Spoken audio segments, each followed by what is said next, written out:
¿Alguna vez te has preguntado qué harías si te negaran tu humanidad día tras día, año tras año? Si tu cuerpo no te perteneciera, si tu vida valiera menos que un objeto. Hoy, voy a contar una historia que muchos prefirieron ocultar, sobre una mujer cuyo nombre casi fue borrado de los libros, pero cuyas acciones encendieron una llama imposible de apagar. El caso de Ana en Cuba no es solo sobre venganza. Es sobre algo más profundo, más visceral, la negativa a aceptar que alguien pudiera robarle el alma. Mientras escuchas, entenderás por qué esta historia me ha consumido durante meses y por qué revela verdades que aún resuenan en nuestro mundo. Lo que descubrí cambiará tu visión de la resistencia, del coraje, de lo que significa luchar cuando todo está en tu contra. Esta clase de revelaciones históricas importan porque hay capas en esta narrativa que pocos han tenido el valor de explorar. Quédate hasta el final y te prometo que nunca verás el día de la independencia cubana de la misma manera. Los primeros rayos del sol penetran entre los árboles carbonizados, iluminando las ruinas de la antigua hacienda Vista Hermosa, en la provincia de Matanzas, Cuba. El viento susurra entre las columnas rotas, trayendo consigo el persistente olor a humo. Incluso después de casi 2 siglos, la tierra aún guarda las cicatrices del incendio que consumió este lugar en una noche del 20 de julio de 1842. Entre los escombros invadidos por la vegetación, un pequeño objeto metálico refleja la luz matutina, los restos de un cuchillo de cocina, ahora corroído por el tiempo. Esta pieza de metal cuenta una historia que los libros oficiales han intentado borrar, pero que permanece viva en canciones y relatos susurrados por generaciones. Aquí, en esta tierra empapada de sangre y sudor, una mujer llamada Ana transformó el dolor en fuego, la esclavitud en libertad, la humillación en leyenda. Ninguna injusticia queda impune para siempre, ninguna crueldad escapa al juicio del tiempo. La hacienda Vista Hermosa no era solo un lugar de cultivo, era un sistema meticulosamente diseñado para extraer el trabajo humano hasta la última gota. Construida en 1815 por el patriarca Roberto Valdés, la propiedad se extendía por más de 600 acres de suelo fértil donde el azúcar crecía en interminables hileras bajo el sol implacable de Cuba. La casa principal, una mansión de estilo colonial con 14 habitaciones y 8 columnas imponentes en la entrada, estaba posicionada estratégicamente en la cima de una colina pequeña, permitiendo que los ojos del amo vigilaran cada rincón de su dominio. Alrededor de la casa principal se erigían las estructuras auxiliares, la casa del capataz, el establo, el cobertizo de herramientas, el granero, el molino de caña, y lo suficientemente apartadas para no perturbar la comodidad de los blancos, las 25 chozas miserables donde se hacinaban los 112 esclavos. El día en Vista Hermosa comenzaba mucho antes del amanecer. El sonido de la campana, tocada por el capataz Pedro Ruiz a las 3:30 de la mañana, sacaba a hombres, mujeres y niños de sus colchones de paja. Tenían exactamente 20 minutos para prepararse antes del primer conteo. El trabajo en los campos empezaba a las 4 de la mañana y solo terminaba cuando el sol ya se había puesto, a las 7 o 8 de la noche, dependiendo de la estación. Durante la zafra, el trabajo se extendía hasta el amanecer bajo la luz temblorosa de las lámparas. 16, a veces 18 horas diarias encorvados sobre la caña, con los dedos sangrando, las espaldas laceradas por el látigo de cuero que Pedro Ruiz manejaba con un placer inconfundible.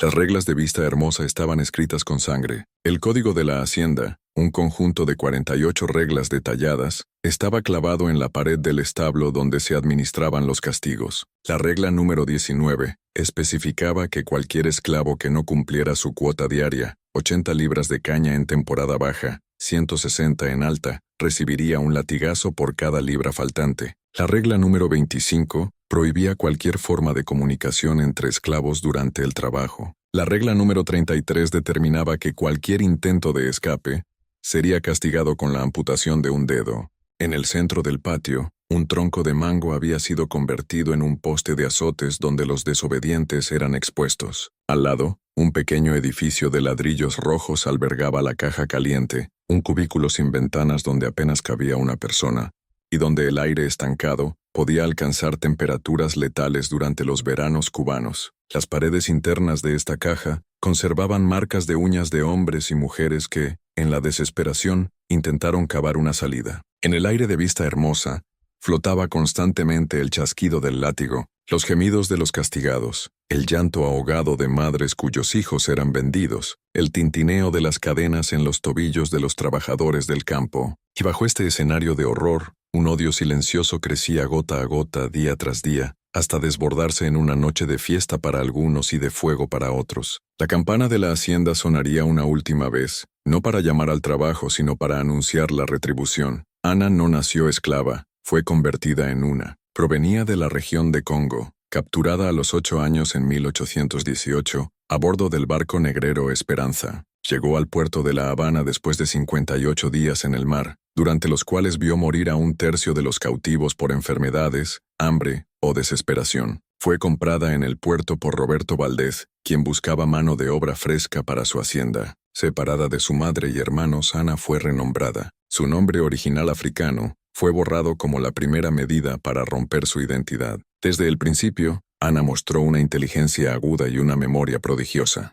Aprendió el español en solo 5 meses, observando y escuchando con atención. A los 11 años, fue transferida de los campos a la cocina de la casa grande, donde la esposa de Valdés, Isabel, reconoció sus habilidades culinarias excepcionales. Ana dominaba el fuego como nadie. Sabía exactamente la temperatura adecuada para cada plato. Podía preparar 6 o 7 recetas complejas al mismo tiempo, sin quemar nada. Sus manos parecían inmunes al calor, moviéndose con precisión quirúrgica entre ollas hirviendo y el horno de leña. Como cocinera de la casa principal, Ana ocupaba una posición paradójica. Tenía acceso a espacios e información prohibidos para los otros esclavos, pero esto también la ponía bajo vigilancia constante y a merced de los caprichos de la familia Valdés. Dormía en un cuarto adyacente a la cocina, siempre disponible para responder a cualquier llamada a cualquier hora. Su posición le permitía circular entre 2 mundos, el de los amos, cuyas conversaciones íntimas presenciaba mientras servía las comidas, y el de los esclavos, con quienes compartía noticias y recursos que podía sustraer de la casa grande. En la comunidad cautiva, Ana era respetada no solo por su posición privilegiada, sino principalmente por su generosidad. Arriesgaba castigos severos para guardar restos de comida que distribuía a los trabajadores del campo. Conocía hierbas medicinales que cultivaba secretamente en un pequeño huerto detrás de la cocina, preparando remedios para aliviar el dolor y las heridas de sus compañeros. Tenía acceso a información valiosa. Sabía cuándo se comprarían nuevos esclavos, cuándo se venderían otros, cuándo los capataces planeaban inspecciones sorpresa en las chozas. Pero la verdadera habilidad de Ana,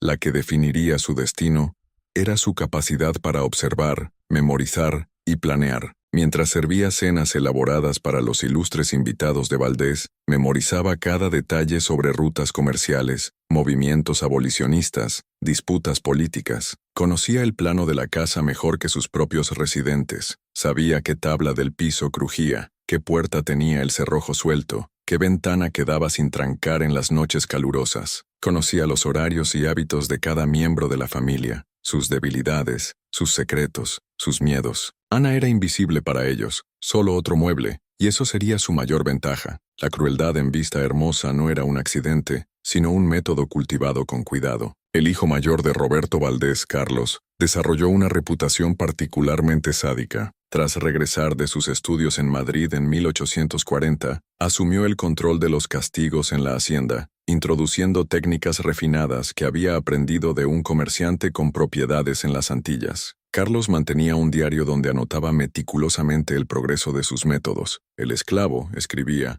debe ser quebrado como un caballo salvaje, de manera gradual y sistemática, hasta que su voluntad sea reemplazada por la del amo. Una de sus innovaciones era lo que llamaba purificación, obligando a los esclavos problemáticos a beber agua salada, hasta vomitar repetidamente durante horas, hasta quedar deshidratados y delirantes.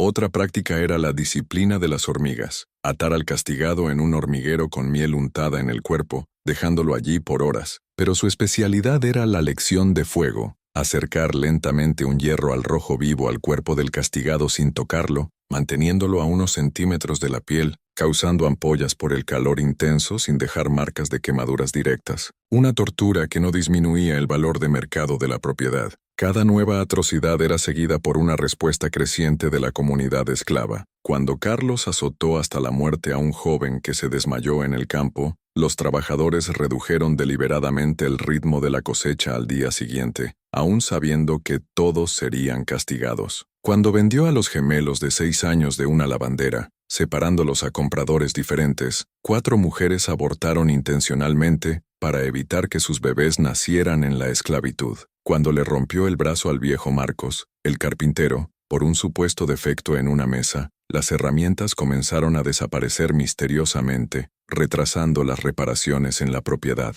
Ana observaba todo desde la cocina de la casa grande, su ira creciendo como una olla a presión sin válvula.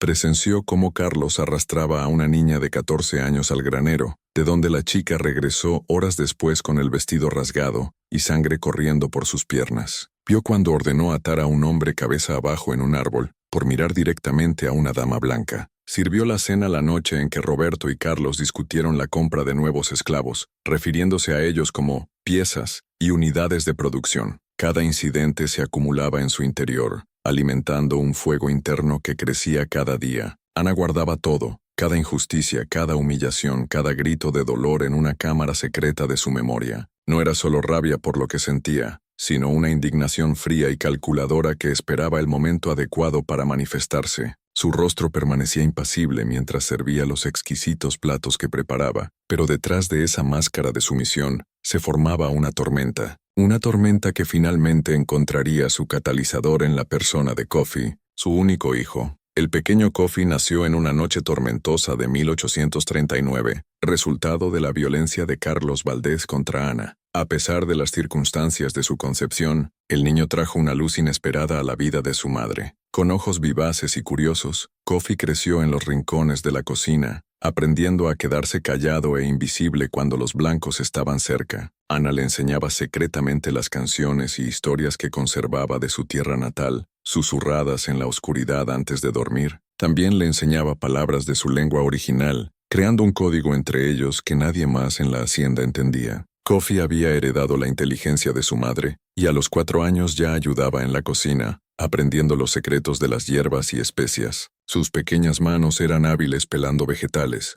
separando granos, amasando masa para el pan. Ana planeaba convencer a Isabel Valdés de hacer a Kofi su sirviente personal cuando cumpliera 6 años, alejándolo así del trabajo más pesado y de los ojos depredadores de los hombres blancos. En una tarde sofocante de junio de 1842, mientras Roberto e Isabel Valdés visitaban parientes en La Habana, Carlos tomó el control total de la hacienda. Botella tras botella de ron, su comportamiento se volvió cada vez más errático. Al atardecer, tambaleándose, entró en la cocina donde Ana preparaba la cena y Kofi limpiaba vegetales en un rincón. Lo que sucedió después se relató de diferentes maneras. Algunos dicen que exigió que Ana lo sirviera en su habitación, y ella se negó. Otros, que se enfureció por la presencia del niño en la cocina. Lo que se sabe con certeza es que Carlos agarró a Kofi del brazo y lo arrastró fuera. Ana corrió tras ellos, suplicando algo que nunca había hecho antes. Carlos, irritado por su insolencia, tomó un látigo que colgaba cerca del establo y le ordenó volver a la cocina.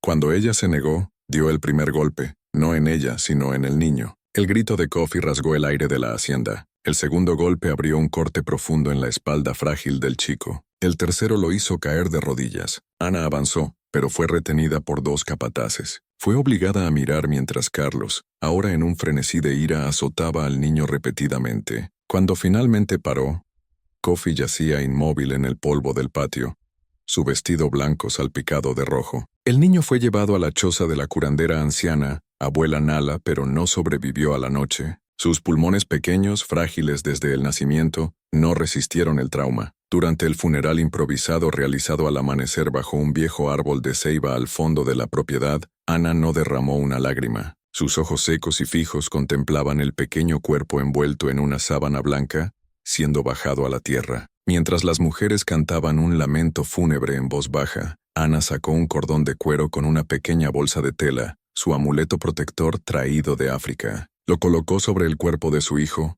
antes de que la tierra comenzara a cubrirlo. Luego, tomando un puñado de tierra roja, se la frotó en el rostro, el pecho y los brazos, un ritual de su pueblo que los demás no entendían. Arrodillada junto a la tumba, pronunció palabras en su lengua materna. No era una oración, era un juramento. Esa noche, encerrada en su habitación adyacente a la cocina, Ana extrajo de un escondite bajo una tabla suelta del piso un pequeño paquete envuelto en tela encerada. Dentro, hierbas secas traídas secretamente por un vendedor ambulante que había pasado por la región meses antes, hierbas que conocía de su tierra natal. Preparó una infusión, la bebió lentamente y tendida en la oscuridad, permitió que las visiones llegaran. Vio fuego, vio sangre, vio libertad. Cuando el sol salió, una decisión irreversible había sido tomada. La muerte de Coffee no fue un evento aislado en el cruel universo de Vista Hermosa. Fue solo la culminación de una cadena de atrocidades perpetradas por 3 generaciones de la familia Valdés. Roberto, el patriarca, había convertido la violencia en un aspecto rutinario de la administración de la hacienda. Su lema, repetido a menudo a los capataces, era: «Nunca dejes que olviden quiénes son y qué son». Pero fue su hijo Carlos quien elevó la crueldad a nuevas alturas, combinando la brutalidad de su padre con un sadismo calculado. Bajo el mando de Carlos, la hacienda presenció una escalada de violencia sin precedentes. Además de los castigos físicos tradicionales, introdujo torturas psicológicas elaboradas. Una de sus tácticas favoritas era obligar a familiares a castigarse mutuamente, padres azotando a hijos, maridos a esposas, mientras él observaba, bebiendo ron. «Nada quiebra más rápido el espíritu de un negro», escribió en su diario, «que obligarlo a herir a los que ama». Carlos había estudiado por 3 años en España, donde entró en contacto con ideas abolicionistas que ganaban fuerza en Europa. Irónicamente, esto solo endureció sus convicciones esclavistas. Regresó a Cuba determinado a demostrar la inevitabilidad natural de la jerarquía racial. Trajo consigo libros de pseudociencia que justificaban la esclavitud, basados en teorías sobre la inferioridad biológica de los africanos. Ocasionalmente, reunía a los esclavos en el patio para leerles extractos de estos libros, seguidos de largas conferencias sobre su incapacidad natural para la libertad. La brutalidad de Carlos Valdés se amplificaba por su círculo de amigos, jóvenes dueños de haciendas vecinas que compartían su visión y prácticas. Este grupo, que se autodenominaba los Caballeros del Sur, se reunía mensualmente en cada una de las propiedades en encuentros que combinaban refinamiento social con crueldad excesiva. En estas ocasiones, además de discusiones sobre política y negocios, organizaban demostraciones de control de esclavos, compitiendo por ver quién tenía los métodos más efectivos. Uno de estos caballeros, Antonio Rivera, de la hacienda vecina Colina Verde, era conocido por su método de quebrantamiento de esclavos recién llegados. Otro, Miguel Santos, se enorgullecía de su sistema de recompensas que enfrentaba a esclavos entre sí. Un tercero, el doctor Enrique Morales, médico y dueño de la hacienda Río Dulce, usaba su conocimiento de anatomía para desarrollar castigos que maximizaban el dolor sin dejar marcas permanentes que devaluaran su propiedad. La próxima reunión de los Caballeros del Sur estaba programada para la noche del 20 de julio de 1842 en la hacienda Vista Hermosa. La elección de la fecha no era coincidencia, era una afirmación ideológica. Mientras el resto del país celebraba la independencia y los ideales de libertad, estos hombres reafirmarían su compromiso con la institución que consideraban el pilar de la economía y la sociedad sureña. La reunión sería más grande que las anteriores, con la presencia confirmada de 18 dueños, algunos viniendo de provincias distantes especialmente para el evento. Para Ana, quien serviría el banquete esa noche, la convergencia de estos hombres, cada uno responsable de innumerables sufrimientos, representaba tanto un desafío como una oportunidad. El evento que celebraría la opresión se convertiría en el escenario de su venganza, una venganza no solo contra Carlos, sino contra todo un sistema que le había robado a su hijo, su libertad, su humanidad. En las 2 semanas que siguieron a la muerte de Coffee, Ana se convirtió en una persona diferente a los ojos de sus amos. El destello de inteligencia que ocasionalmente escapaba de su mirada parecía haberse extinguido. Ahora se movía como una sonámbula, cumpliendo sus tareas de manera mecánica, respondiendo solo cuando se le preguntaba directamente, y aún así con monosílabos. Carlos, lejos de mostrar remordimiento por la muerte del niño, comentaba sarcásticamente con el capataz: «Parece que finalmente quebré el espíritu de esa negra insolente». En realidad, la aparente sumisión de Ana era una máscara calculada. Mientras externamente parecía derrotada, internamente bullía de propósito. Durante el día registraba la rutina de la casa,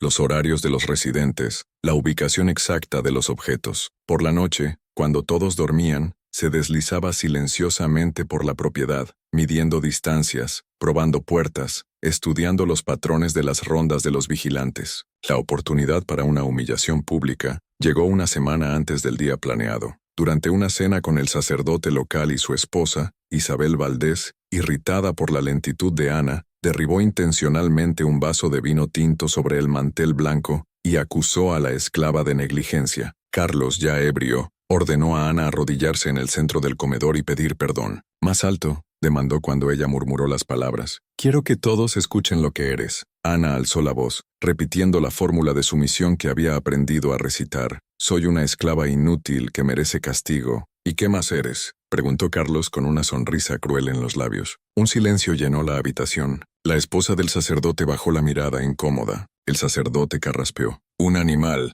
respondió Ana finalmente, cada sílaba cargada de un significado que solo ella comprendía plenamente. Un animal que conoce su lugar. Carlos sonrió, complacido, y le hizo un gesto para que se retirara. No notó la llama que brilló brevemente en sus ojos mientras se inclinaba y retrocedía hacia la cocina.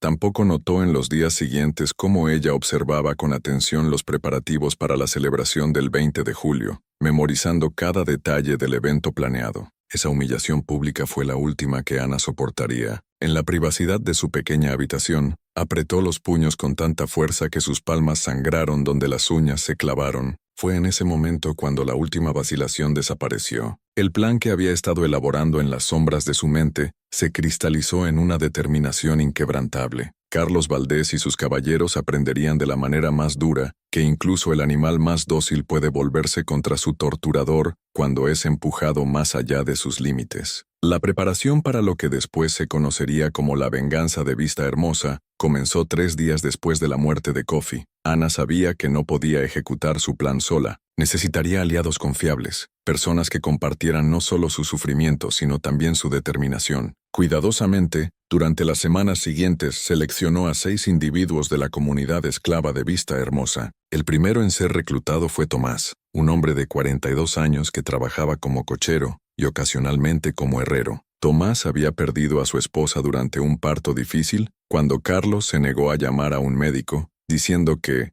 los negros paran naturalmente como animales. Ana confiaba en Tomás no solo por su fuerza física y habilidad con las herramientas, sino principalmente por su disciplina y sangre fría. La segunda fue Luisa, una joven de 19 años que servía como doncella personal de Isabel Valdés. Luisa tenía acceso a áreas de la casa que incluso Ana no frecuentaba y conocía íntimamente los horarios y hábitos de la familia. Había sido abusada repetidamente por Carlos desde los 13 años, un hecho que Isabel fingía ignorar. El tercero era Mateo, un anciano que trabajaba en los establos. A pesar de su edad avanzada, Mateo era respetado por su sabiduría y conocimiento de hierbas medicinales. Más importante aún, había sido esclavo en 6 plantaciones diferentes a lo largo de su vida, y conocía historias de revueltas y fugas que pocos habían oído. El cuarto era Daniel, un joven fuerte que trabajaba en los campos y que poseía una habilidad rara: sabía leer. La había aprendido secretamente de la hija menor de los Valdés, quien jugaba a la escuela con él cuando eran niños. Esta habilidad le había permitido absorber información crucial de periódicos y cartas que ocasionalmente caían en sus manos. El quinto era Javier,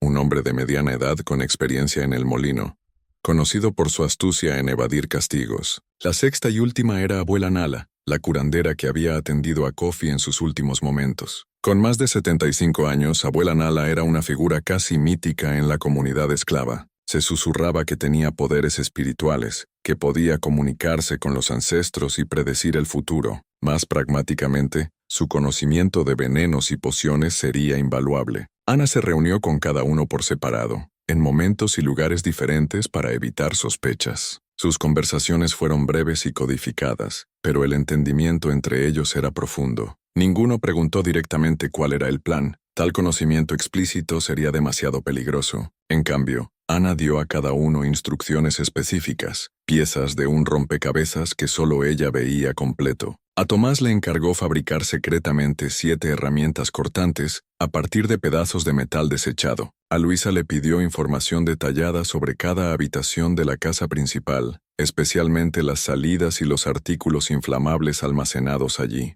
A Mateo le pidió preparar caballos selectos para un viaje largo sin levantar sospechas. A Daniel le indicó memorizar rutas hacia el interior y nombres de simpatizantes abolicionistas que pudieran ayudarlos. A Javier le encomendó vigilar los movimientos de los capataces y preparar distracciones si era necesario. Abuela Nala le pidió preparar 3 pociones, una para causar sueño profundo, otra para dar coraje y fuerza a quienes la bebieran, y una tercera para un uso que solo ella conocía. El plan completo se revelaría solo en la víspera del Día de la Independencia, cuando cada uno recibiría sus instrucciones finales. Ana sabía que cuanto menos supiera cada uno sobre el rol de los demás, más seguros estarían todos. Mientras tanto, ella continuaba su rutina aparentemente sumisa, ganando la renovada confianza de sus amos, quienes veían su comportamiento apático como prueba de que su espíritu finalmente había sido quebrado. Pero en las profundidades de la noche, cuando la casa dormía, Ana sacaba de su escondite un pequeño mapa de la propiedad que había dibujado meticulosamente. En él,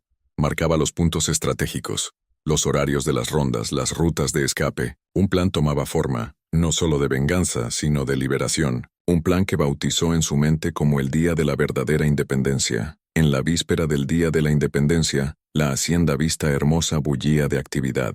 Desde las primeras horas de la mañana, docenas de esclavos lavaban y pulían cada centímetro de la casa principal. Otros preparaban el patio para la celebración, montando mesas largas bajo los árboles donde se serviría la cena al aire libre. En el jardín, hombres construían una plataforma de madera donde tocarían los músicos durante la fiesta. En los establos, los caballos eran cepillados hasta brillar para impresionar a los invitados. En la cocina, Ana comandaba un ejército de ayudantes, preparando un festín que incluía 4 lechones asados, docenas de pollos, pavos, platos de vegetales, pasteles y tortas elaboradas. El contraste entre la opulencia de la celebración y la miseria de las chozas no podía ser más evidente, mientras en la casa grande se preparaba una fiesta que costaría el valor de 3 esclavos. En las chozas, los trabajadores del campo compartían sus raciones escasas, hablando en susurros sobre el aumento de fugas en haciendas vecinas y rumores de revueltas en otras provincias. Al caer el sol, 2 realidades paralelas se desarrollaban en Vista Hermosa. En la casa principal, los primeros invitados comenzaban a llegar. Hombres en trajes impecables, mujeres en vestidos de seda importados, niños en miniaturas perfectas de la ropa de sus padres. Se servía champán en el porche, mientras una orquesta de músicos blancos contratados de La Habana tocaba elegantes valses. En las sombras, lejos de los ojos vigilantes, los 6 conspiradores se reunieron brevemente detrás del granero. Ana entregó a cada uno un pequeño envoltorio con los ítems necesarios para el plan. Las instrucciones fueron susurradas de manera rápida y precisa. Los ojos se abrieron al entender la audacia de lo que vendría, pero ninguna voz se alzó en protesta. Cada uno sabía que no habría una segunda oportunidad, que cualquier fracaso significaría la muerte cierta, y no una muerte rápida. Esta noche, susurró Ana, ellos celebran su libertad mientras mantienen la nuestra encadenada. Mañana el sol saldrá sobre una vista hermosa diferente. Tomás asintió con seriedad, su mano acariciando el pequeño machete que había forjado secretamente en las semanas previas. Luisa, temblorosa pero determinada, guardó en el bolsillo de su delantal el frasquito que abuela Nala había preparado. Mateo, a pesar de su edad, se mantenía erguido, sus ojos brillando con una intensidad juvenil. Daniel repetía en voz baja las direcciones que había memorizado, las rutas de escape que podrían llevarlos al interior. Javier vigilaba los alrededores, listo para cualquier interrupción. Abuela Nala, la mayor del grupo, cerró los ojos por un momento, sus labios moviéndose en una oración silenciosa a los ancestros. Al dispersarse, cada uno llevaba consigo no solo las herramientas físicas de la rebelión, sino el peso de la historia que estaban a punto de escribir. Esa noche, el destino de Vista Hermosa sería sellado en sangre y fuego. De vuelta en la cocina, Ana supervisaba los preparativos finales del banquete. Su rostro no mostraba emoción mientras sazonaba la salsa que acompañaría la carne asada, agregando hierbas que solo ella y abuela Nala conocían. En su pecho, bajo el vestido simple, llevaba una pequeña bolsa de cuero con tierra de la tumba de Kofi, su talismán, su ancla a la resolución que había tomado. A las 6:30 de la tarde la cena comenzó a servirse. Los 18 caballeros del sur, acompañados por sus esposas y algunos hijos mayores, tomaron sus lugares en la mesa larga montada bajo los árboles iluminados por faroles. Carlos Valdés, como anfitrión, se sentó a la cabecera, levantando su copa en un brindis por la confederación que algún día se formaría, provocando aplausos entusiastas de sus invitados. Mientras tanto, en la casa principal, ahora casi vacía, Luisa ejecutaba su parte del plan, moviéndose silenciosamente por las habitaciones de los Valdés, recolectando ítems valiosos, joyas, dinero, documentos importantes, escondiéndolos en lugares previamente acordados. Luego, derramó discretamente cantidades pequeñas de aceite de lámpara en puntos estratégicos, cortinas, alfombras, papeles, creando senderos invisibles que más tarde alimentarían el fuego. En los establos, Mateo seleccionaba 7 de los mejores caballos, equipándolos discretamente para un viaje largo. Su trabajo era el más riesgoso en ese momento. Si algún vigilante notaba los preparativos, todo el plan se descubriría, pero Mateo había pasado décadas siendo invisible a los ojos de los blancos, y esa noche su invisibilidad era su arma más poderosa. En las chozas de los esclavos, Daniel se movía de puerta en puerta susurrando instrucciones precisas. No todos serían incluidos en la fuga. Sería imposible y aumentaría el riesgo de detección. Solo 28 habían sido seleccionados, especialmente mujeres con niños pequeños y hombres jóvenes, cuya fuerza sería necesaria en el viaje al interior. Los demás no sabían del plan, una precaución dolorosa pero necesaria. En la cocina, Ana servía los postres mientras observaba el estado creciente de ebriedad de los invitados. Carlos Valdés, ya visiblemente alterado, dio un discurso inflamado sobre la inevitable separación del sur, su voz cargada de arrogancia y convicción. A su lado sus invitados asentían, sus rostros enrojecidos por el alcohol y el calor de la noche. Justo antes de las 9:00, abuela Nala, actuando como ayudante en la cocina, añadió discretamente el contenido de un frasquito al ponche que se serviría como la última ronda de bebidas. La poción, hecha con hierbas que causaban somnolencia profunda, se disolvió completamente en el líquido oscuro y dulce. Cuando el reloj de la casa grande marcó las 9:00, todos los elementos estaban en posición. El destino de Vista Hermosa ahora dependía solo de la señal de Ana, un candelabro colocado en la ventana de la cocina que daba al patio, una señal que significaría el comienzo del fin para los Valdés y su imperio de crueldad. A las 9:30 de la noche del 20 de julio de 1842, Ana colocó un candelabro con una vela encendida en la ventana de la cocina que daba al patio. Este acto simple, imperceptible para los invitados ebrios por la fiesta, era la señal que sus cómplices esperaban. El plan que había diseñado meticulosamente durante semanas comenzó a desplegarse con la precisión de un reloj.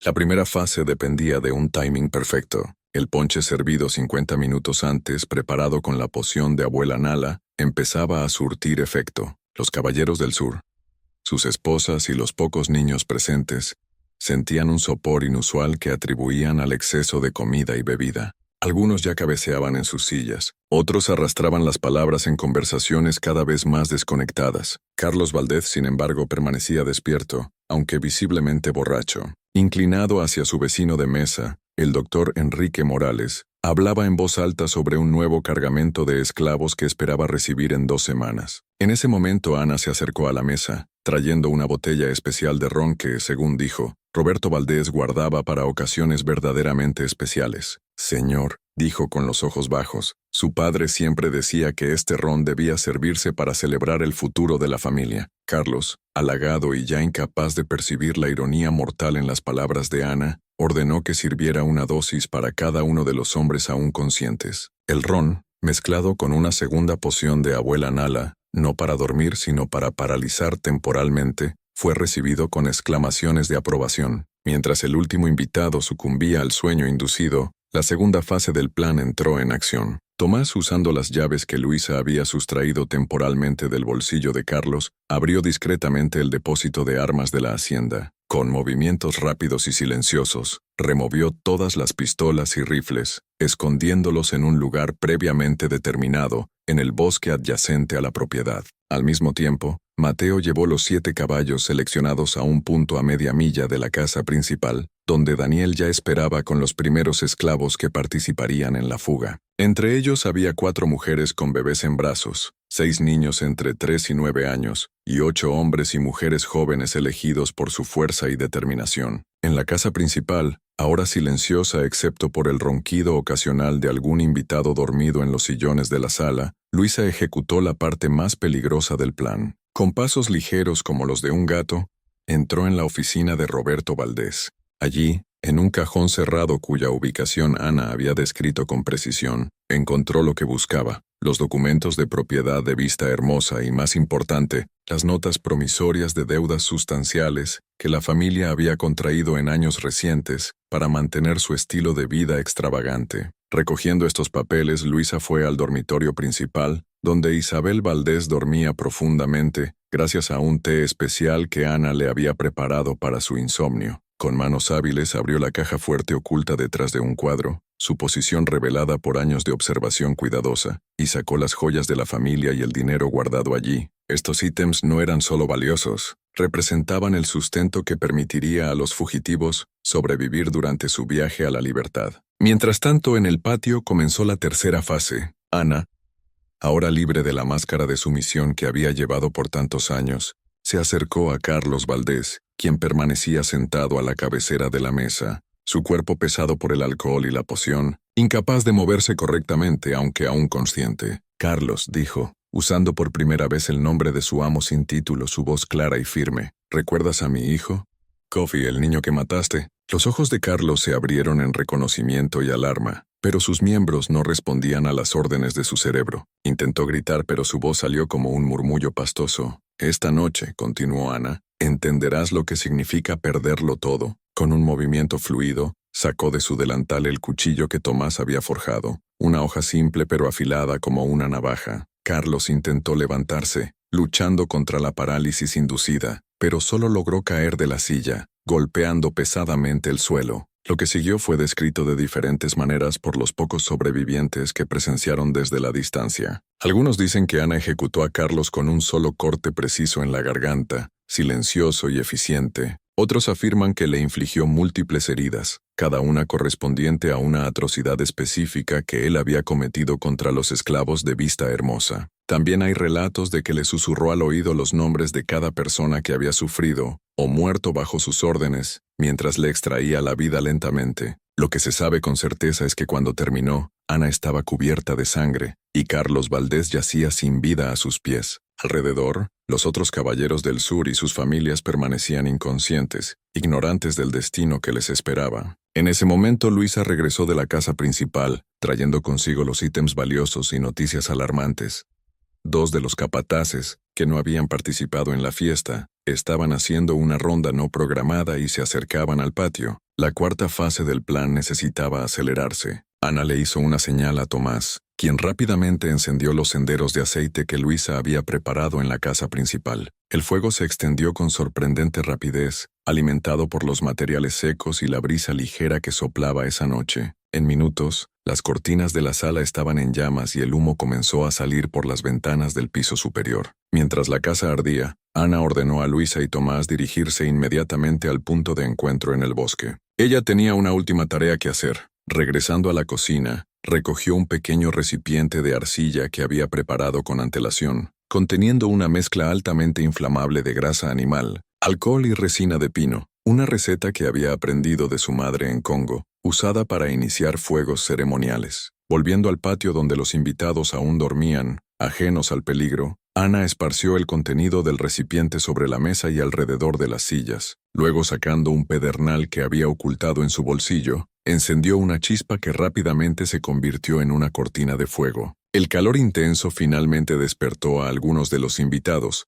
quienes se levantaron en pánico, desorientados por la droga y el peligro repentino. Sus gritos de horror cortaron la noche mientras intentaban desesperadamente escapar de las llamas que ahora rodeaban la mesa, pero sus miembros, aún pesados por la poción de abuela Nala, traicionaban sus esfuerzos. Uno por uno sucumbieron al fuego y al humo. Ana no se quedó a presenciarlo. Con la imagen de la casa principal y el patio en llamas grabada en su mente, corrió hacia el bosque donde los demás la esperaban. El cielo detrás de ella se iluminaba con un resplandor anaranjado, y el crepitar de la madera se mezclaba con los gritos distantes. Vista Hermosa, el lugar de tanto sufrimiento, estaba siendo purificada por el fuego. En el punto de encuentro, el grupo de fugitivos observaba en silencio el espectáculo terrible y magnífico. Nadie hablaba. No había palabras adecuadas para el momento. Ana, jadeante, tomó la mano de cada uno de sus cómplices por un instante, un gesto silencioso de gratitud y reconocimiento. Ahora, dijo finalmente, somos libres.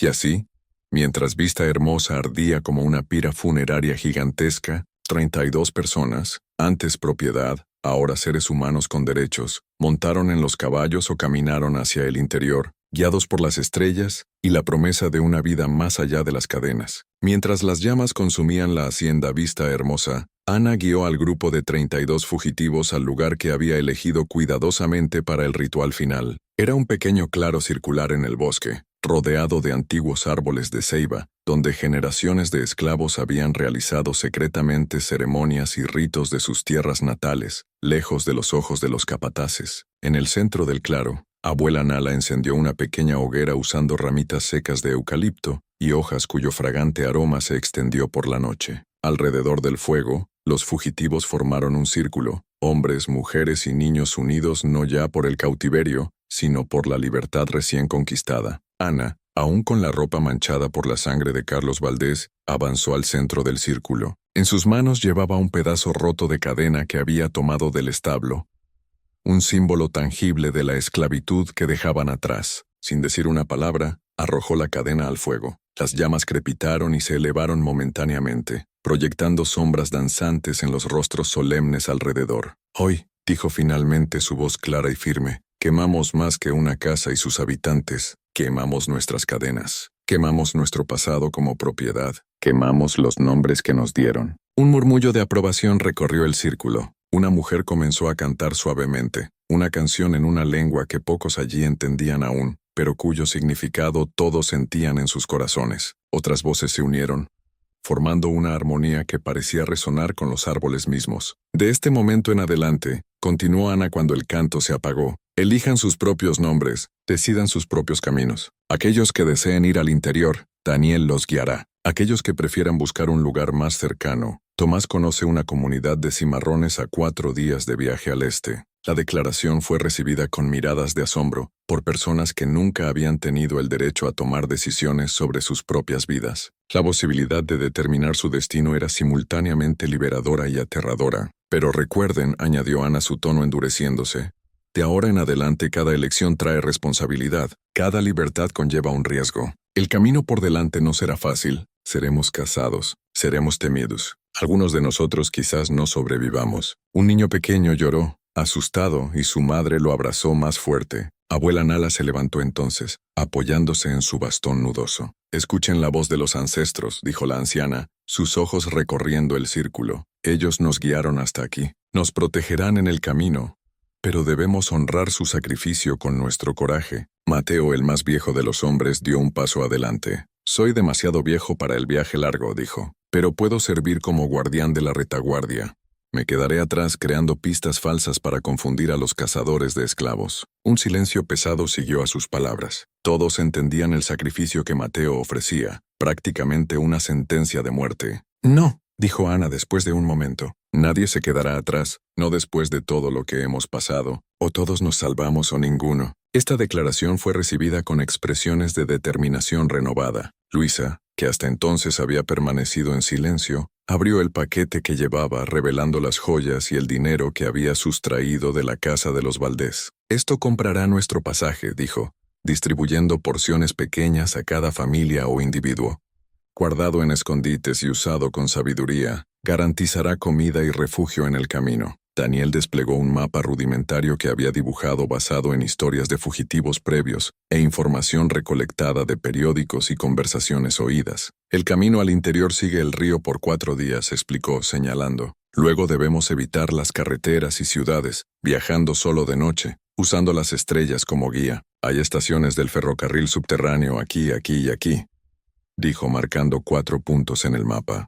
Son casas de abolicionistas que ayudan a los fugitivos a llegar a lugares seguros. Javier, que había permanecido vigilante en el borde del claro, regresó con noticias. Las llamas de Vista Hermosa son visibles desde lejos, dijo. Pronto las haciendas vecinas lo notarán y enviarán hombres a investigar. Debemos partir ahora. Ana asintió, volviéndose una última vez hacia el grupo. Antes de irnos, cada uno debe hacer un juramento, dijo. No de venganza, sino de vida. Jurarán que, pase lo que pase, nunca permitirán que nadie defina quiénes son. Jurarán que si alcanzan la libertad, ayudarán a otros a encontrarla también. Uno por uno, los fugitivos se acercaron al fuego, repitiendo el juramento con voces firmes, algunas cargadas de emoción, otras claras como el cristal. Cuando el último terminó, Ana sacó de su cuello la pequeña bolsa de cuero que contenía tierra de la tumba de Kofi. «Mi hijo es libre ahora», dijo, esparciendo algo de la tierra sobre las llamas, «y nosotros también». Con esas palabras el ritual se completó. El grupo se dividió según el plan. 20 irían al interior con Daniel incluyendo a todos los niños. 12 irían al este con Tomás en busca del quilombo. Se intercambiaron abrazos rápidos. Promesas susurradas contuvieron lágrimas. Mientras se preparaban para partir, el sonido distante de caballos llegó a sus oídos. La caza había comenzado antes de lo esperado. Sin palabras, aceleraron los preparativos. La hoguera fue apagada rápidamente.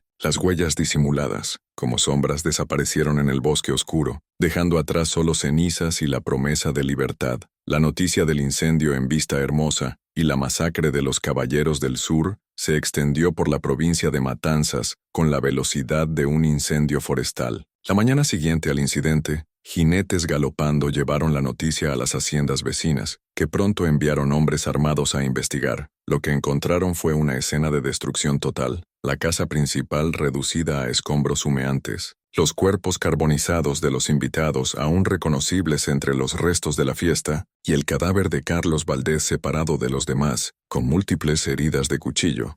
Una muerte claramente distinta y simbólica. El impacto del evento fue inmediato y explosivo. Los periódicos de La Habana y Matanzas imprimieron titulares alarmistas.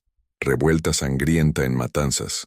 Masacre perpetrada por esclavos ingratos. La amenaza negra surge. Algunos informes exageraban enormemente el número de blancos muertos. Otros inventaban detalles horrendos sobre supuestas torturas infligidas a las víctimas. Todos coincidían en un punto. El ataque había sido planeado y ejecutado meticulosamente con una eficiencia aterradora. El gobernador de Cuba emitió un proclama oficial ofreciendo una recompensa de 6,000 pesos por información que llevara a la captura de los responsables. La Asamblea Legislativa convocó una sesión de emergencia para discutir medidas de seguridad adicionales y leyes aún más rigurosas contra los esclavos. En Madrid, los senadores coloniales usaron el incidente como ejemplo del peligro que la agitación abolicionista representaba para la estabilidad y seguridad colonial. Pero el efecto más profundo y duradero del evento se sintió en las comunidades esclavas a lo largo de la isla. A través de una red invisible de comunicación, susurros intercambiados en mercados, mensajes codificados,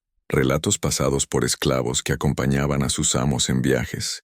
La historia de Ana y la destrucción de Vista Hermosa se difundió. En cada retransmisión, la narrativa ganaba nuevos contornos, nuevos detalles, transformándose gradualmente de un relato factual en una leyenda inspiradora. En las cocinas de las haciendas de La Habana, Santiago y Camagüey, las esclavas domésticas miraban de manera diferente sus cuchillos de cocina. En los cañaverales de Pinar del Río y Oriente, los trabajadores exhaustos alzaban la vista hacia las casas grandes con un nuevo brillo de posibilidad. En las chozas por la noche, cuando los capataces dormían, las historias sobre el método de Ana se susurraban como promesas. En los 4 meses siguientes al incidente de Vista Hermosa, las autoridades registraron un aumento alarmante en incendios accidentales en propiedades rurales a lo largo de la isla. En septiembre de 1842, la hacienda Río Azul en la provincia vecina fue destruida por un incendio que comenzó en la cocina durante una recepción. En octubre,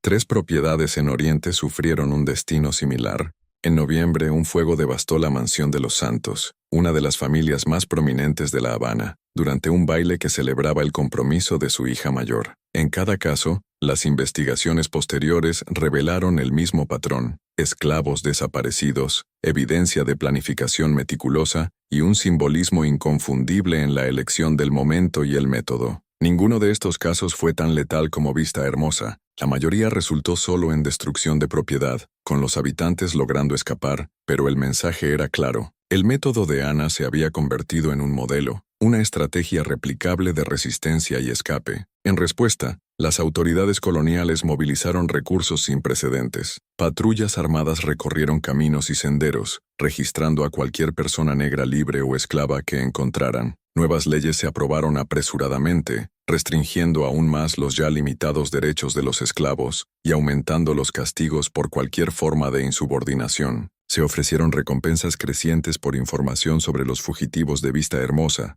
especialmente Ana, cuya descripción circulaba en carteles por toda la isla. Se busca mujer negra de unos 32 años, estatura media, cicatriz en la sien izquierda. Habla español perfectamente sin acento. Responde al nombre de Ana. Extremadamente peligrosa. Recompensa de 3,000 pesos por su captura. Viva o muerta. El miedo se extendió entre la clase propietaria de esclavos. Familias que previamente se sentían seguras en sus mansiones aisladas comenzaron a contratar guardias adicionales. Algunas enviaron a mujeres y niños a hogares urbanos considerados más seguros. Otras implementaron medidas de control draconianas, cadenas nocturnas, remoción de todos los utensilios potencialmente peligrosos, inspecciones sorpresa en las chozas. Pero a pesar de todos los esfuerzos, el efecto dominó iniciado en Vista Hermosa no pudo ser contenido. Una nueva forma de resistencia había nacido, una que combinaba la fuga con la retribución, la libertad individual con la justicia colectiva. Los dueños de esclavos, que siempre habían temido revueltas masivas, ahora descubrían que grupos pequeños y bien organizados,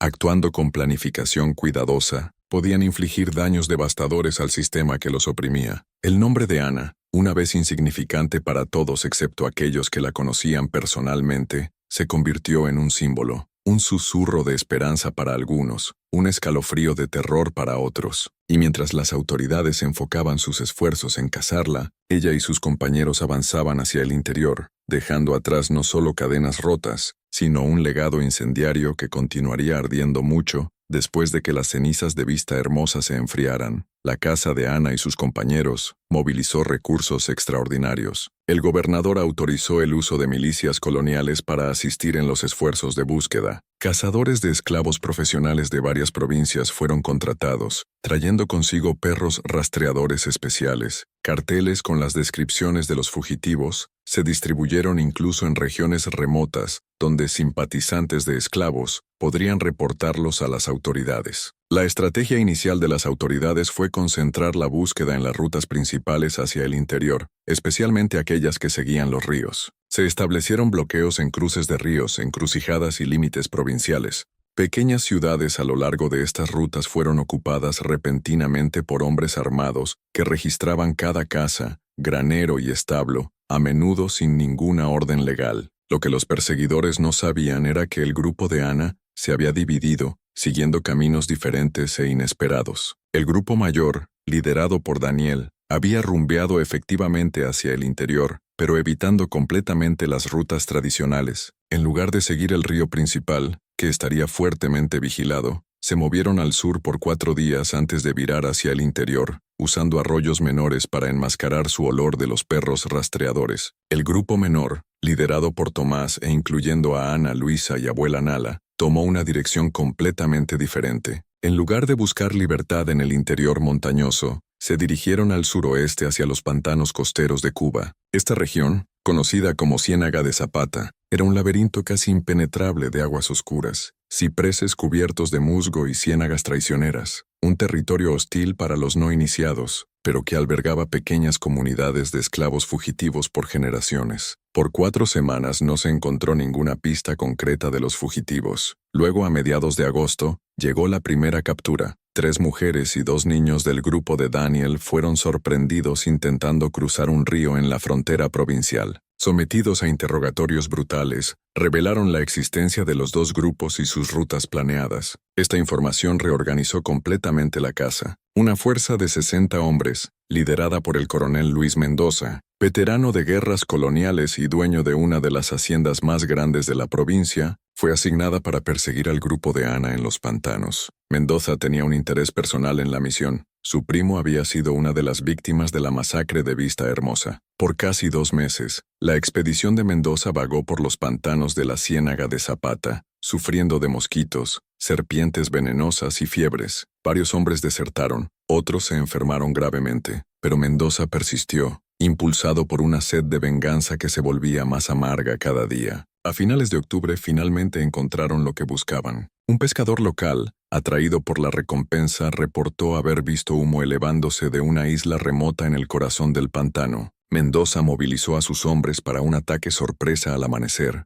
El plan era rodear la isla con botes, previniendo cualquier escape. Lo que siguió fue descrito por Mendoza mismo en su informe oficial, recuperado años después de los archivos coloniales. Nos acercamos a la isla designada antes del amanecer, posicionando a nuestros hombres en un perímetro completo. A mi orden avanzamos simultáneamente desde todas direcciones. Encontramos un campamento con evidencia de ocupación reciente, hoguera aún caliente, restos de comida, refugios improvisados, pero inicialmente ningún signo de los fugitivos. Fue entonces cuando uno de mis hombres detectó una abertura camuflada en el suelo, revelando un túnel que se extendía bajo la isla. Sin alternativa, ordené a 4 hombres entrar en el túnel mientras el resto de la fuerza mantenía posiciones afuera. Después de unos 15 minutos escuchamos disparos y gritos. Solo 2 de los hombres regresaron, heridos por cuchilladas. Reportaron haber encontrado a los fugitivos en una cámara subterránea, donde fueron recibidos con feroz resistencia. Ordené entonces dirigir humo hacia el túnel para forzar a los ocupantes a salir. Tras varios minutos, 5 individuos emergieron,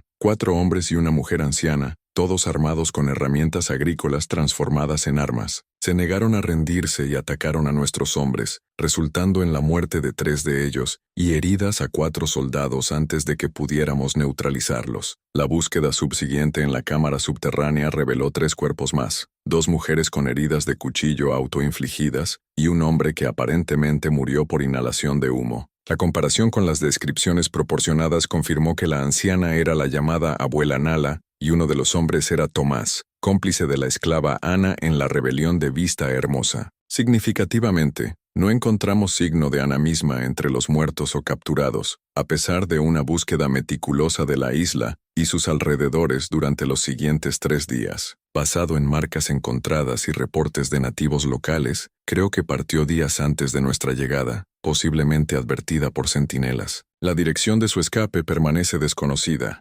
El informe de Mendoza subestimaba dramáticamente la ferocidad del enfrentamiento.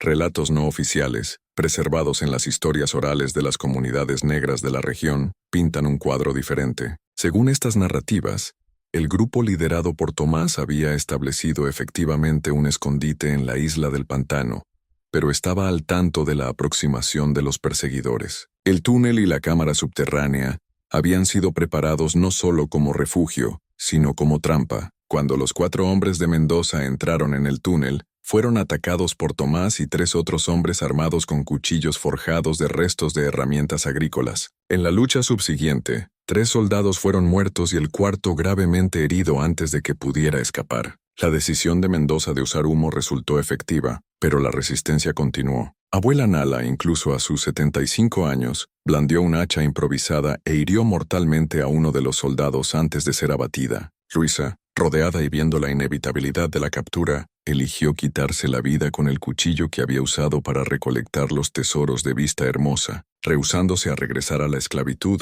o enfrentar la tortura que seguramente precedería su ejecución. Tomás luchó hasta el último aliento, llevándose a 3 soldados más antes de sucumbir a múltiples heridas de bala. Sus últimas palabras, reportadas por el hombre que lo mató, fueron: «Ana vive, el fuego se extiende». En efecto, Ana no estaba presente durante el enfrentamiento final. 4 días antes, presintiendo el peligro inminente, el grupo había decidido que ella debía partir. Como la creadora y símbolo de la rebelión, su captura significaría no solo su muerte, sino un golpe devastador al mito que ya comenzaba a formarse alrededor de ella. Tomás, Luisa y los demás acordaron quedarse como distracción, dándole a Ana la oportunidad de escapar y continuar la lucha de otra manera. La última vez que Tomás vio a Ana, ella partía en una pequeña canoa antes del amanecer, llevando consigo solo una bolsa con provisiones mínimas, un mapa rudimentario y el cuchillo que había usado para matar a Carlos Valdés, ahora un objeto casi sagrado, símbolo de su transformación de esclava en libertadora.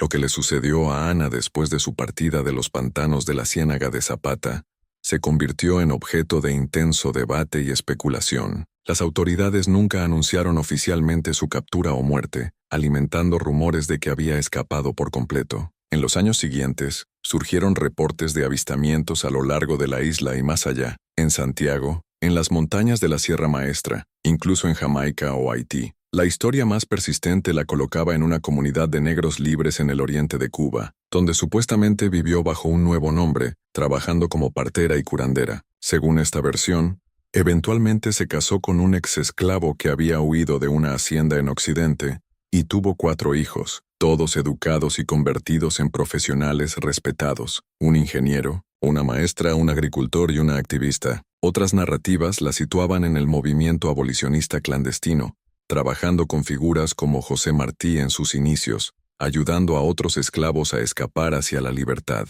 Algunos reportes más dramáticos afirmaban que regresó secretamente al occidente varias veces, organizando nuevas fugas y ataques a haciendas, siempre desapareciendo antes de que las autoridades pudieran capturarla. Entre las comunidades de exesclavos, historias aún más míticas circulaban, que Ana tenía poderes mágicos que le permitían transformarse en un pájaro para escapar de los perseguidores, que era inmune a las balas gracias a un encantamiento hecho por abuela Nala, que podía comunicarse con los espíritus ancestrales que la guiaban en su viaje. En cuanto al grupo liderado por Daniel, su destino estuvo igualmente envuelto en misterio y leyenda. Después de la captura de las 3 mujeres y los 2 niños en el río, las autoridades intensificaron las búsquedas a lo largo de la ruta presumida hacia el interior, pero la mayoría, demostrando la misma inteligencia y adaptabilidad que había impresionado a Ana, alteró completamente el curso.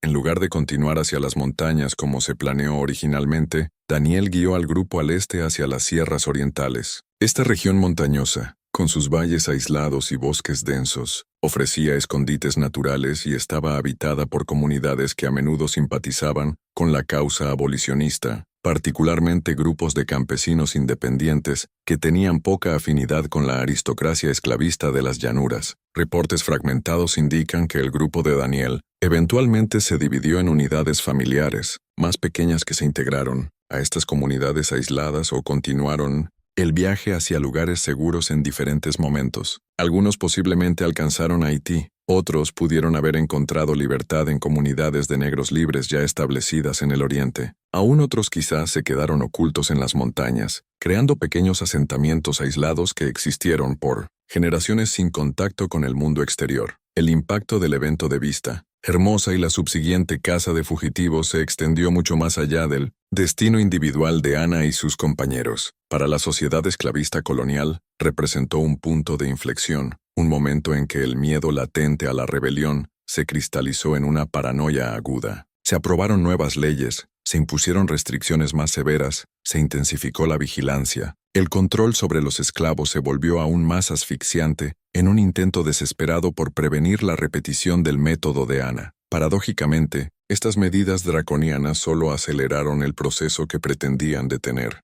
La creciente brutalidad alimentó el resentimiento, y el resentimiento nutrió la resistencia. En los 12 años siguientes a Vista Hermosa, el número de fugas, sabotajes y actos de rebelión aumentó constantemente, a pesar, o quizás debido a, la represión intensificada. Cuando la Guerra de los 10 años finalmente estalló en 1868, más de 2 décadas después de los eventos de Vista Hermosa, la figura de Ana ya había trascendido la realidad histórica para entrar en el reino del mito y el símbolo. En las comunidades esclavas a lo largo de Cuba, su historia se contaba y recontaba, cada versión agregando nuevos detalles y significados. Para muchos, representaba la posibilidad de resistencia y liberación, la prueba viva de que el sistema aparentemente invencible de la esclavitud tenía, en realidad, grietas fatales en su estructura. La vida de Ana había comenzado en la oscuridad del fondo de un barco negrero y atravesado el infierno de la hacienda Vista Hermosa, pero su legado trascendió estos orígenes oscuros,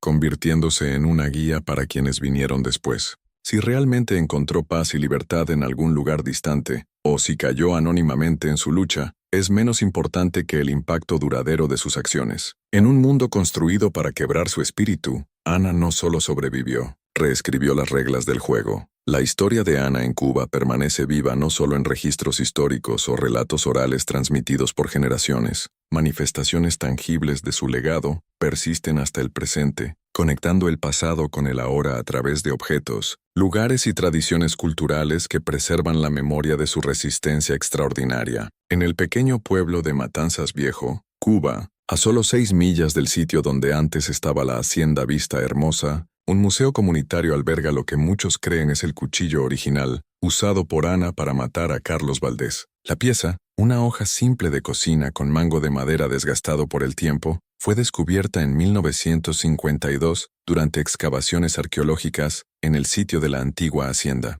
Análisis metalúrgicos confirman que la composición del metal es consistente con técnicas de forja del siglo XIX, y marcas distintas en la hoja sugieren que fue hecha a mano, no producida en masa, compatible con el relato de que Tomás lo había forjado secretamente. La autenticidad del objeto es debatida por algunos historiadores, pero para la comunidad local, particularmente para los descendientes de esclavos en la región, su validez histórica es secundaria a su poder simbólico. El cuchillo se exhibe en una caja de vidrio simple, acompañado por un panel que cuenta la historia de Vista Hermosa, sin sensacionalismo ni romanticización, reconociendo la complejidad moral de un acto de violencia nacido de la opresión sistemática. En los pantanos de la Ciénaga de Zapata, guías locales ocasionalmente llevan a visitantes interesados a la llamada Isla de Ana, donde se cree que ocurrió el enfrentamiento final entre los fugitivos y las fuerzas de Mendoza. La naturaleza ha reclamado casi completamente el lugar. Enredaderas y musgo cubren las pocas huellas visibles del asentamiento temporal, pero en la base de un ciprés particularmente antiguo, los visitantes a menudo dejan pequeñas ofrendas. Flores silvestres, piedras coloridas, cintas, en memoria de quienes lucharon y murieron allí. En las comunidades de la diáspora africana a través de Cuba y el Caribe, el nombre de Ana ha permanecido vivo a través de canciones, cuentos y rituales. Una tradición particularmente notable, observada en algunas comunidades de descendientes de esclavos en Santiago de Cuba, es la ceremonia de la llama de Ana, celebrada anualmente el 20 de julio. Durante esta ceremonia, se enciende un fuego al atardecer y se mantiene hasta el amanecer, simbolizando la transformación de la celebración de la independencia en una afirmación de libertad universal. En La Habana, una canción de trabajo enigmática llamada El Fuego de Ana fue documentada por etnomusicólogos en la década de 1950. La melodía, cantada en un patrón de llamada y respuesta, contiene letras codificadas que parecen referirse a los eventos de Vista Hermosa, aunque lo suficientemente oblicuas para evitar represión en tiempos de segregación racial. Oh, Ana encendió un fuego. Sí, lo encendió en la noche más oscura. Sí, la más oscura.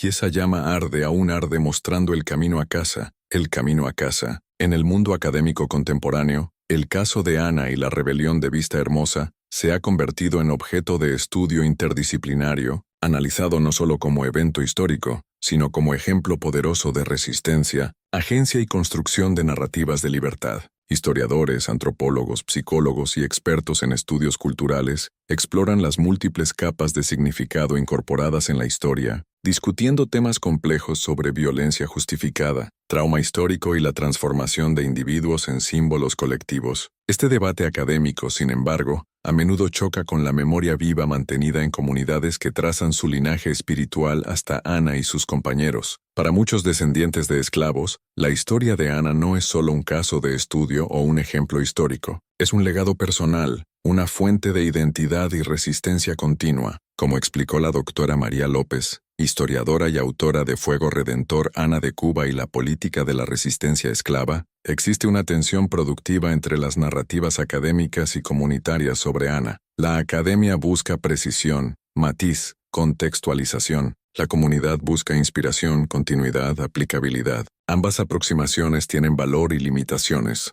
Lo que no podemos hacer es permitir que el impulso de desmitificar la historia diluya su uso como herramienta para la resistencia continua contra la opresión. Quizás el testimonio más poderoso del impacto duradero de Ana se encuentra no en museos o libros de historia, sino en las vidas de personas comunes inspiradas por su historia. Jóvenes activistas por los derechos civiles en la década de 1960 invocaban su nombre durante protestas. Artistas contemporáneos crean obras que reinterpretan su viaje a la luz de luchas actuales por la justicia. Educadores usan su historia para enseñar no solo sobre los horrores de la esclavitud, sino sobre la capacidad indomable del ser humano para resistir la deshumanización. En un pequeño cementerio comunitario en Baracoa, en el oriente de Cuba, una piedra simple marca lo que algunos creen es el lugar de descanso final de Ana. La inscripción, desgastada por el tiempo pero aún legible, dice solo: Ana, 1810-1902, encontró el camino a casa. Nadie puede probar con certeza que esta sea realmente Ana de Cuba, la mujer que transformó el fuego de la opresión en una llama de libertad. Pero los visitantes regulares dejan pequeños objetos en la tumba: botones, monedas, llaves, símbolos de posibilidades desbloqueadas, caminos abiertos, futuros reimaginados. Al igual que Ana misma trascendió las limitaciones impuestas sobre ella, su historia continúa trascendiendo las fronteras del tiempo, el espacio y la certeza histórica. En un sentido profundo, Ella vive no solo en posibles descendientes biológicos o en registros históricos fragmentados, sino en la corriente directa de resistencia y esperanza que fluye a través de generaciones, conectando el pasado con el futuro a través del presente, siempre disputado. Como abuela Nala habría dicho esa noche fatídica en el claro, los ancestros nunca nos dejan realmente, caminan a nuestro lado, guiando nuestros pasos, fortaleciendo nuestra resolución. Y algunos ancestros como Ana de Cuba no solo caminan con nosotros, iluminan el camino adelante con el fuego inextinguible de la libertad.